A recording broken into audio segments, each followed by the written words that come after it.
Hi, I'm Toin. So last time I did a solo run with Badu, and even with its underwhelming stats, it was way better than what I expected. So, continuing with the solo runs today, I'll try to answer the question. Can I beat Pokemon Y2 Challenge Mode with only Duskull? Duskull's stats are weird. It has very high defenses, both being 90, but every other stat goes from okay to straight up awful. Like, why does he have those defenses if you're going to have just 20 HP? Going to the moveset, you can see that it's designed to stall, as it has moves like Will-O-Wisp, Minlook, Confuse Ray, etc. Not much on the offense though. A lot of those TMs are also very late in the game. So until I get them, I expect this run to be very grindy. The rules for the challenge are simple. I can only use Duskull for combat. I'll have other Pokemons for HMs, but I won't be allowed to use them for battle, except for special occasions. I'll get into that when the time comes. No items during battle, however Hell items are okay. And finally, evasion moves, items, abilities, focus band and the move's return and hidden power are banned. The last rule is more of a personal preference. With that out of the way, let's start the run. I start by using the Universal Pokemon Randomizer to replace Tepig for Duskull. I name her Ghostface. I mean, look at her. She clearly looks like a ghost face. She has a hardy nature, so neutral stats. I would have liked more special attack or speed, but neutral is fine. She also has the ability Levitate, so ground type moves will have no effect on her. This ability is amazing since an immunity reduces the options for the opponents in terms of attacks. This also means that Duskull is immune to 3 types, those being ground, normal, and fighting. The first rival fight was no problem obviously, since he only has tackle to use against me. Now I go and challenge the first trainer on Route 20 and... oh, I forgot about that. Yeah, Duskull only has Leer, Disable, and Nightshade at this point. And because Ghost can hit normal type Pokemon, I can't win. I tried to get him to use Struggle to see if he could KO himself, but because he used Leer earlier, I got knocked out instead. I go and get rid of all my power points and come back to use Struggle and get the win. But because ever since Gen 4 Struggle uses 1/4 of your HP to attack, it's not a sustainable strategy. The rest of the trainers before the gym are no problem since they're not normal type. But on the way I get the move Foresight. This move allows to ignore accuracy drops and evasion boost, but it also allows normal and fighting moves to hit ghost types. Now, why do I bother to mention that? That's because when going to the first gym trainer, I thought that Foresight also allowed ghost types to hit normal types. So you can imagine my disappointment when I realized that that wasn't how it worked. Okay, new plan. Grind Duskull until I get a move that can hit normal types. When was that again? Level 25? Really? I miss Gen 3 Struggle. And it's especially annoying since there's no place I can train without having to run away from normal type Pokemon. Because of the EXP gain system on Gen 5, training Duskull got slower and slower with each level. Now, you could suggest that I teach Duskull the TM for frustration, since it doesn't break the rules and even with the low base power, it's better than having to grind to level 25. And even though it's a great idea, I completely forgot it existed.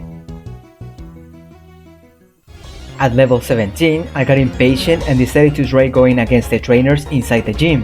Also while training, I got 2 new moves. Astonish, a 30 base power physical ghost type move, and Confuse Ray, a 100% accuracy move that confuses the opponent. I still have to go with the strategy of getting Duskull to use Struggle, but by equipping an Oranberry to her, I barely managed to beat both of them. I tried Cheren just to see if I really needed to get to level 25, and yeah, no way I'm beating him without Pursuit. However, something interesting that I noticed is that if I manage to defeat Patrat, I will get a ton of experience. That got me thinking, what if I wasted all of my power points with the exception of a single Confuse Ray and go battle Cheren just to beat Patrat and get his experience? And with a bit of luck, it works. Now, is this the fastest way of getting experience? Maybe, Is it the most convoluted? Oh, for sure. But I already invested way too much time on this run without getting a single badge.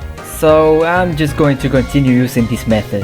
At level 21, I still can't beat Cheren, but at least Patrat is almost a guaranteed 2-shot. So getting experience got a bit faster. I also got on the way Shadow Sneak. It's a move that's stronger than Astonish and has priority, so I replace it. At level 24, I decided to just try for an hour and see if I could beat Cheren. The best I got was getting to Bidov, but at that point, I didn't have enough HP to beat him. I will need to get insanely lucky to beat him at this level, so I just went to get the last one for Pursuit. Finally, after 18 in-game hours and getting defeated by Cheren so many times that I'm surprised he didn't give me the badge out of pity, I get this run. I'm still level 24, but I just need to defeat Patrat using Struggle twice to get Pursuit. It's a 40 base power physical dark type move that does more damage if the opponent switches. Since the AI doesn't switch Pokemons, it really doesn't matter. Thanks to this, beating the Ice Lillipup and Pidove was easy, getting me at last my first badge. I already wasted enough time going through the first badge, so let's just skip to the Roxy battle. She leads with Coughing and an Nightshade does exactly half, activating her berry while she counters with an Assurance that crits. Another Nightshade gets her to the red and Assurance activates Duskull's Aura Berry. She heals with a Super Potion to full, but 2 more Nightshades KO her. Next is Grimer. A Shadow Sneak does less than half as she misses a Poison Gas. I used Nightshade to see which move will do more damage, but she disables it. Luckily, a Shadow Sneak finishes her off. Last is the Ace Whirlipede and I confuse her since I know that she has Rollout. And she does go for it. I then use Shadow Sneak, not doing that much damage, but she hits herself, stopping the Rollout. Another Shadow Sneak crits, activating her berry, but also her poison point, getting Duskull poisoned. While this happens, she hits herself again. I'm still pretty healthy though, so after a turn of stalling and being able to use Nightshade again, Roxy gets defeated. After watching a movie and defeating some Plasma Grunts, I make my way to Castilia City, in which after getting some more Pokédex entries, grants me access to the Eviolite. This is already a good item for the challenge, but considering how high Duskull's defenses are, it's even more amazing. I went to challenge Berg just to test the waters, but to my surprise, I had trouble beating the Dwebble. I managed to get to Livani, but even with him missing 2 Razor Leaves, I couldn't do that much damage to him. The biggest issue is that my strongest move is Nightshade, a move that does damage equal to the level of the user. Add to that Duskull is pretty slow, so if I'm low in health, I have no other option but to use Priority Shadow Sneak.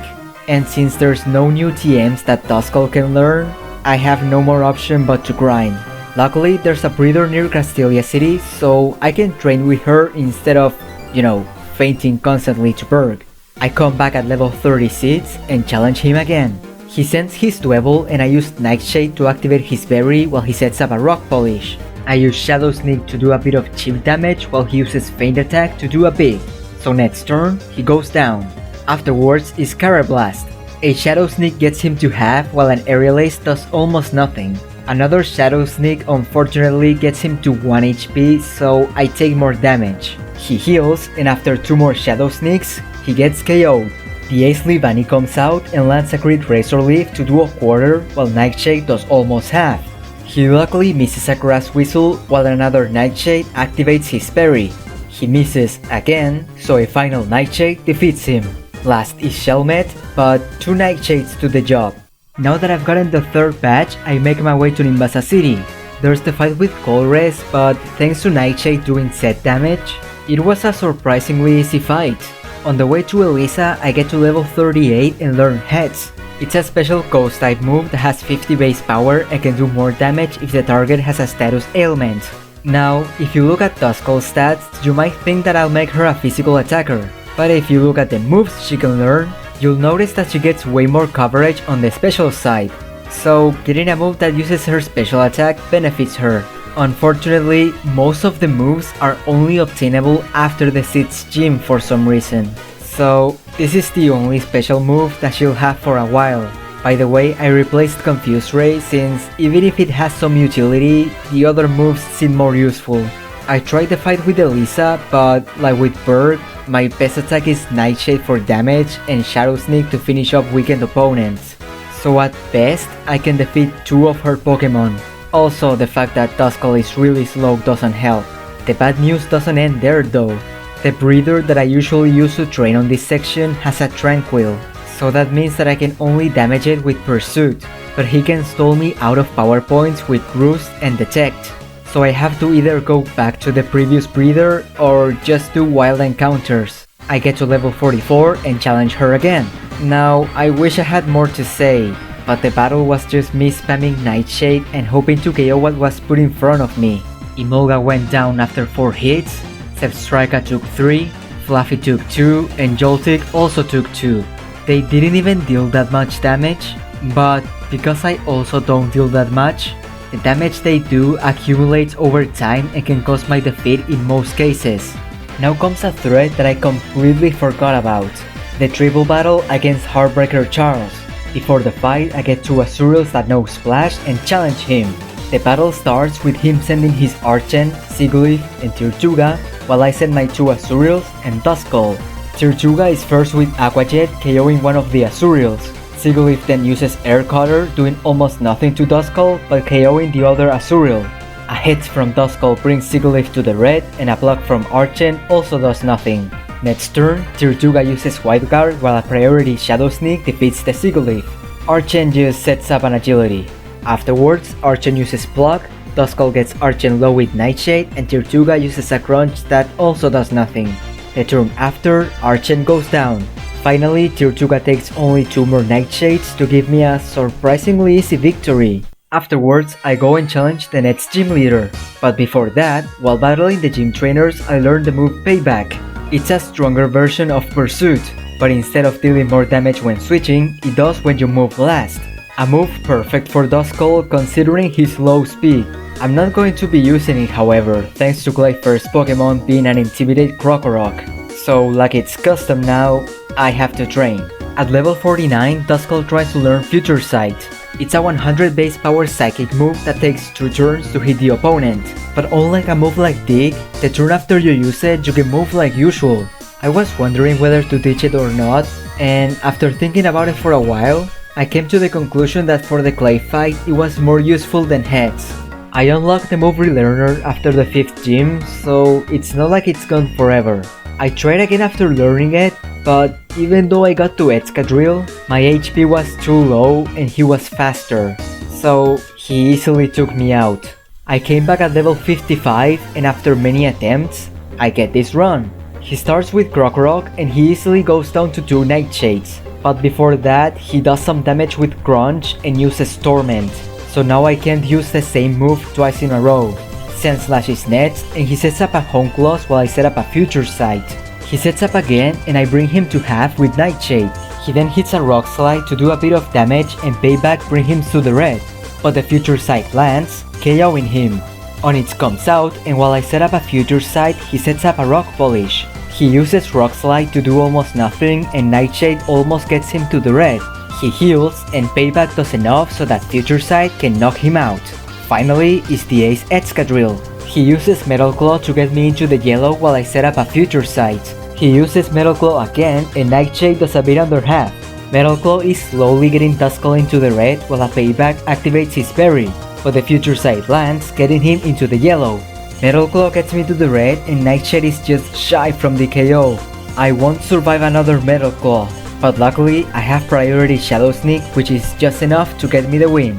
Next is getting to Mistralon City, but not before easily beating the PWT and the Team Plasma attack. When I get there, I challenge the gym leader Skyla, but like with Elisa, the fight was pretty straightforward. A Payback OHKOs the Zubat, 3 Nightshades KO the Swanna, 2 Nightshades KO the Sigilyph, and 4 Nightshades KO the Skarmory. This was another battle where I practically just spammed A, but this ends here. As for some reason, almost all of Duskull's coverage moves I can get are between the 6th and the 7th patch. Going in order of appearance, I get the TM for Charge Beam on Lentimas Town, a somewhat weak electric move that has a high chance of raising the user's special attack. I can teach Dark Pulse on the sharp move tutor from Lentima's Town as well, a strong dark type move that can make the opponent flinch. To the right on Reversal Mountain I get the TM for Shadow Ball, one of the strongest ghost type moves that can lower the opponent's special defense. On Route 13 I get the TM for Psychic, also one of the strongest psychic moves that can lower the special defense of the opponent. And on Lacunosa Town I get the TM for Blizzard, an incredibly strong but inaccurate ice type move. This improves greatly my coverage and makes for a more fun moveset. The only thing is that I still can't hit steel types for neutral or super effective damage, but Nightshade can help with that. Of course, before getting the TMs for Blizzard and Psychic I had to fight Hugh, but with the insane support from Charge Beam, he was no problem.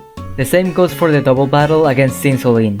When I arrived at the Dragon Gym, I was confident that I was going to breeze through thanks to Blizzard, but to my surprise, I couldn't even get past Drayden's first Pokemon.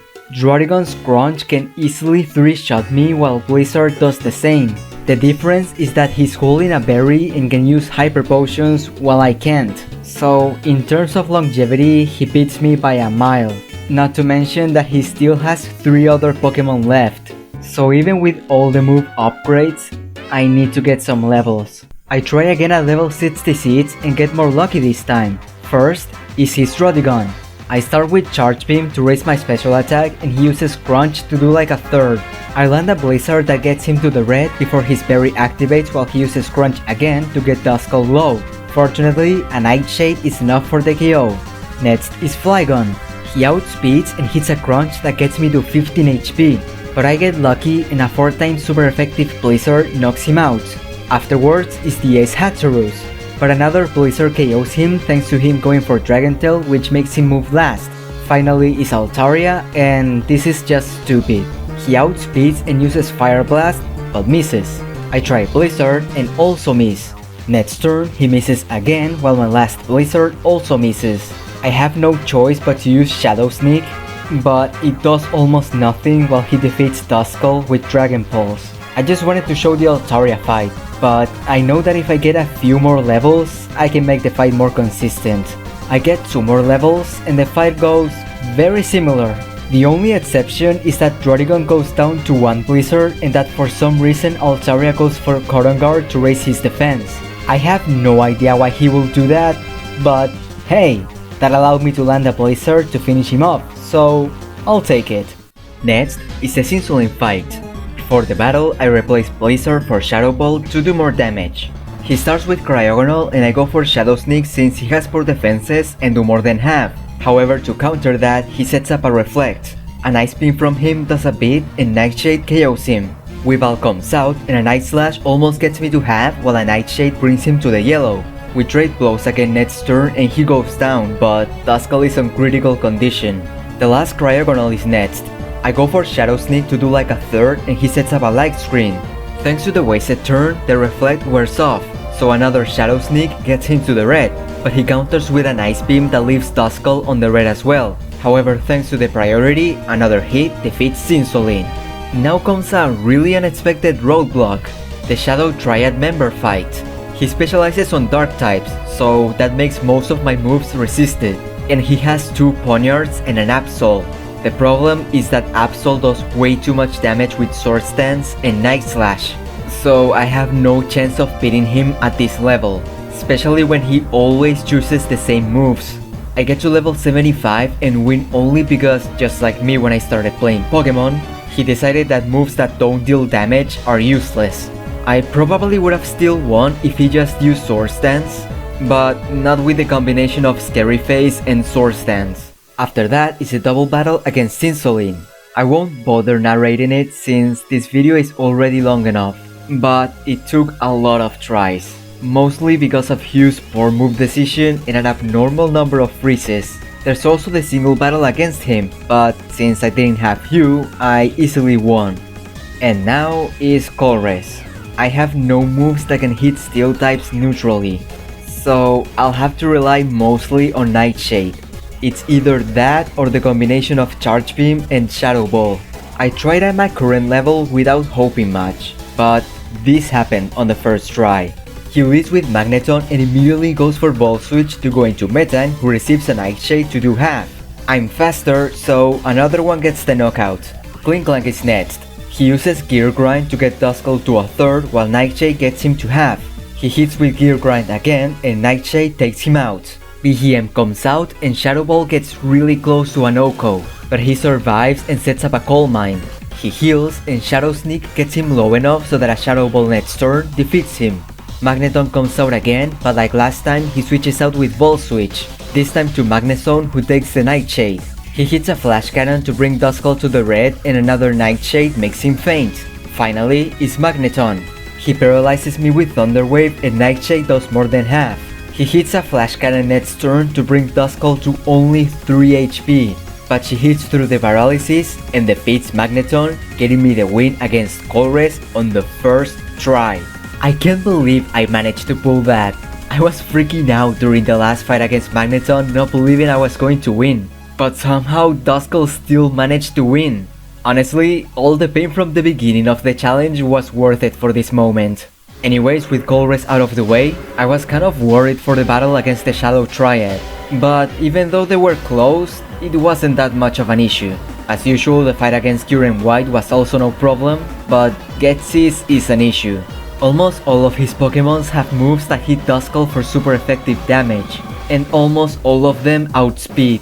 I replaced Charge Beam for Blizzard, and even though I could beat Hydreigon with a lot of luck, he still had Drapion who outsped me and hit with a Night Slash. I need to get more bulky if I want to defeat him, so I train to level 85. I can beat more consistently all of the other Pokémon, but Hydreigon and Drapion are still a problem. Level 90 still had issues, especially since for some reason on the other attempts when I reached Drapion, Blizzard created Hydreigon, so I never realized that without it, it wasn't an Oko. So I decided to just get to level 92 and with the help of the rare candies that I collected, reach level 100. But even then, I couldn't get past Drapion. So I came up with the idea of getting the Metronome to boost Duskull's attacks and do more damage. But when I tried to equip it, I realized that she still had the Lucky Egg equipped. That means two things. One, that I'm dumb, and two, that Duskull is bulky enough to resist many hits without even having the Eviolite. That can be useful for the future. Anyways, now with the Eviolite equipped, I finally get a good run. The battle starts with Duskull OHKOing Cofagrigus with Shadow Ball and Electros with a crit. Toxicroak comes out and Sucker Punch does nothing. I counter with a Nightshade that does more than half, and after tanking a Poison Jab, Toxicroak gets KO'd. The Ace Hydreigon is next, and Crunch now does nothing compared to before, but it unfortunately lowers my defense. In retaliation, Blizzard gets an OHKO. Drapion the Menace comes out. Night Slash gets Duskull close to a third, and Nightshade gets him to a quarter. Another Night Slash brings me to the red, but Nightshade defeats Drapion. Finally is Seismitoad, and Shadow Ball isn't enough to knock him out. But Muddy Water doesn't do enough to defeat Duskull. So with one last Shadow Ball, I can finally defeat Getsis. Now, something that I forgot to get that probably would have helped me was the TM for Ice Beam. You can get it after the second double battle against Cinsoline, but I thought that it was after Getsis, so I didn't get it until now. I still would have probably needed the extra power of Blizzard, but at least with this I can make battles more consistent. Last before the Elite Four is the Hugh fight, but as usual, he was no problem, especially thanks to now having Ice Beam. Okay, before the Elite Four, let's look at Duskull's stats. I have no hope of beating the league, but with the coverage moves, the bulk, and some luck, I might be able to at least defeat 3 of them. First is the Psychic Trainer Caitlyn. She starts with Musharna and Shadow Ball does massive damage, but she puts me to sleep with Hypnosis. Next turn she heals and I'm still asleep. I somehow wake up the turn after and get Musharna low again while she misses a Dream Eater. So a Shadow Sneak next turn KOs her. Next is Sigilyph, but she only manages to hit a weak Shadow Ball before getting OHKO'd. Gothitelle comes out and sets up a Coal Mine to raise her special stats while a Shadow Ball does half, but it luckily gets the special defense drop, so even when she used another Coal Mine, she went down. Afterwards is the Ace Metagross. Zen Headbutt doesn't do that much damage, but it flinches me. Another Zen Headbutt gets Duskull below half and Nightshade gets her on low HP. I thought Shadow Sneak might be enough, But it wasn't, and Duskull takes another sent headbutt which, luckily thanks to the Life Orb recoil, makes her faint. Last is Reuniclus.